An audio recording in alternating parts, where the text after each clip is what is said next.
Omwami outfits zo yazirabye dda. Ayi.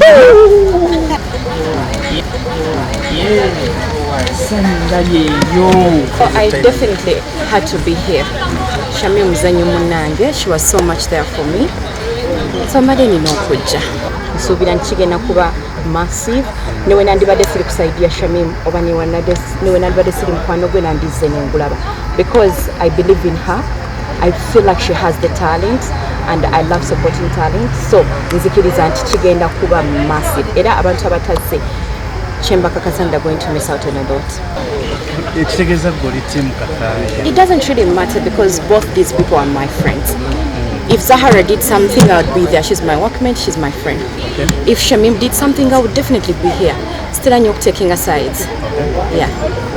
What is your say about Zahara's statement? Why am I saying? What am I supposed to say? Was the statement good or bad? I don't know. You ask what I said. I don't give opinions about people saying. Whatever people said, it's upon them.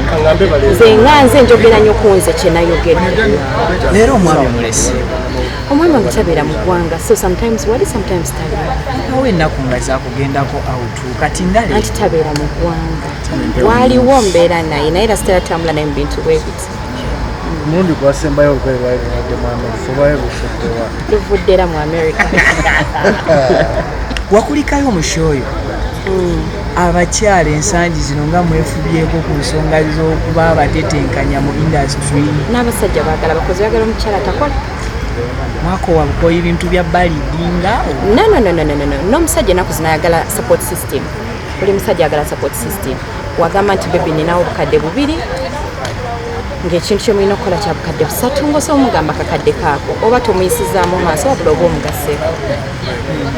Tukulaba abakyala bakwettanira tiimu Kakaya yonna ezze neekugwako.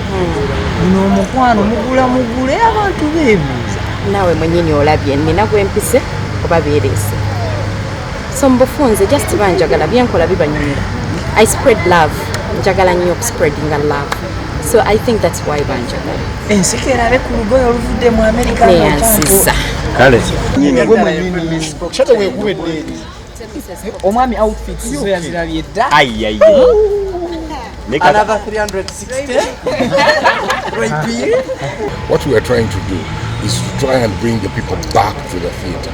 Okubakomyawo mu theatre n'okubajjukiza nti essanyu lyeriri eno ate n'okutambula n'omutindo manyi.com naye idduka nnyo kati naffe tugezaako nnyo okuba nti twagazisa abavubuka mmwe mulina lifestyle kakati eri emanyidde DSTV, all the films on the Gundi, emipiira and so on. So ebintu ng'ebyo byonna bibadde biwugudde abantu, especially the mwe abavubuka youth. So what we needed to do is to try and see to take ingredients ennungi mu productions eza theatre tusobole okuba attracting back. So kyetutunuulira nti ki kyetusobola okukola omuntu okumujja ku ebyo bibalaba kati bye bamanyidde ne baagala to be integrating mu theatre yaffe kakati abantu basobole because kati mwe abavubuka mujja kunsonyiwa ate mwe muliwo mwe abavubuka mu constituting a biggest percentage population ya Uganda. So tulina okulaba engeri yonna gyetulina okubaagazisa ekintu kino.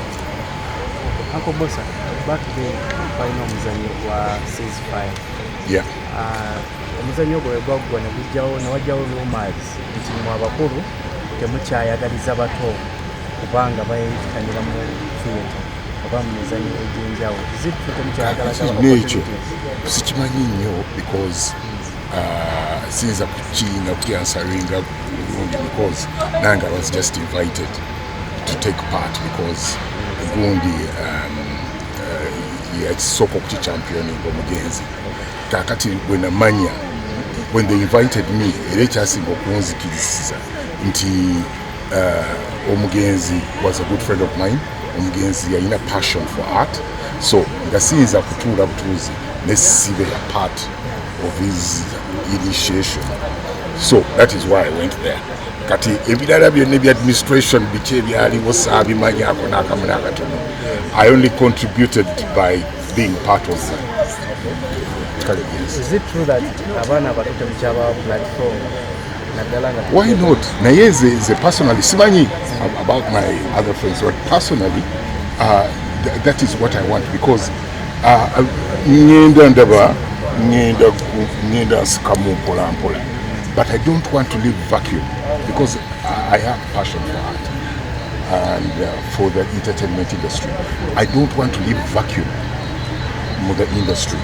So I am so much in a campaign of making sure the youths come and cover this up. So personally, that is what simanyi about others. I can't speak for them. Yes. Abangi bebuuza nti omuntu yenna alina wabagenda okubangalaba sometime eri okwa retirement abaako omuntu bwatambulira mu karakita ye, olinayo gw'okulumiza okutambulira mu karakita ye? Ngezaako, and by doing that the first thing is passion. Abantu okwagala ekintu kye bakola, okwagala art. That is the first thing, because oyinza okugroomingira omuntu naye bw'aba nga talina passion, you won't get what you want. So first of all is to create that passion into somebody mwagazisa ekintu. So I'm still fighting, era munyambeko, era omulaba ng'omuntu alabika alinamuka mumundeetera. Yes, Ebony is back, and we are having something very good starting on the 22nd of March. Sorry, that is my birthday. March is my birthday. 22nd this December. Tujja kubanga tugulawo ekintu ekipya ekigenda okututwala mu Christmas. Tutaddemu ingredients nyingi nnyo ezijja okubasanyusa, okwewuunyisa and so on. So mujje mwena, mbayita mwenna, nja kuteekawo ku press conference soon. Njagala mujje tukuwoole abantu. That is another campaign to bring people back to the theatre, kubanga tutaddemu technology mungi, tutaddemu ebintu ebyewuunyisa bingi, era twagala kusanyusa abantu. Namukwakula omuzannyo ogutambuza bannakampala akannaginagi munnamawulire munnaffe waaba ategese, so tulina okubaawo. Byantalo alaze abakyala tulina amaanyi. Olaba ategeka Serena ng'ategeka muzannyo. My God. Just know nti ajjuza ebisigadde tujja biraba ebinaava mu kulonda, katulabe Namukwakula bw'anaatambula. Twelaliikiriddemu omuntu gwe baleese oluzungu lwolungi, tetumanyi kyakkola. Mulabye otya? Nga Kakaya tekaliiko. Kasita amwagala kye kimuleese. Ndowooza lwe mwasemba mulaba yali alabika bw'ati. Ate kati asinzeewo. Mulabye akyuseemu. Omukwano nga gubazza buto. Ate tutandika myaka 12 egiyise nga tukyali bwe tuti. Tutandika butandisi. Owaaye ekikumba nga kyamaanyi. Ani yabafulumiza? Era ani yabambazza? Tolo Kingdom. Tolo Kingdom. Omukyala nga adda buzzi buto buli olukya. Abatolo kye bakola ekyo. N'engatto ze zimu. Anaayi. Mufaanagana buli kimu. Ate bwe muli ababiri mufaanagana. Oyo gwe bayita Kati ba social media, nawe natera okweruka. social media inerozo bagambayo bugambo ki? Munyikire mukole sente namwe musobole okubanga mugenda mu kamera muzikutte temuli mu kamera kati. Kale omuzannyo namukwekula. Mungambi kyembagamba. Omuzannyo namukwekula gwagalako ki era abantu bagamba ki ku muzannyo gwo? Ekikulu kya byonna Shamim gwe twagalira ddala yennyini. tokomye kumulumba eri gy'omugambira dde ku basajja. Osazeewo mulumba. Nzize mulabire ddala wano ate bwe nfuna omukisa ogumugamba njagala ddemu annyonnyole abasajja babavaako batya. Yagamba mbu tebakola bye baagala. Mubuuze ono sikola bye mwagala. Mama basajja tebakola bye mwagala. Kale mutuleke tunyumirwe. Amannya nze Nsuuga Mustafa, nkola ne Alihira Holdings Uganda Limited. Tuli bakozi ba biodigester wamu n'okuzimba okw'enjawulo. So olwaleero tuli wano eno nga tuli nkola biodigester. Ekyenjawulo ekiriwo nti yo eri mu basement wakati okusinziira nga bulijjo abantu mu kiraba ti eno parking lot.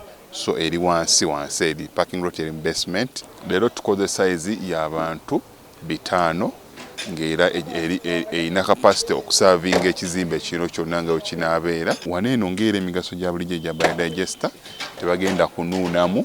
Atwetaaze ku namba z'essimu 07017669992 ne MTN 0789224230.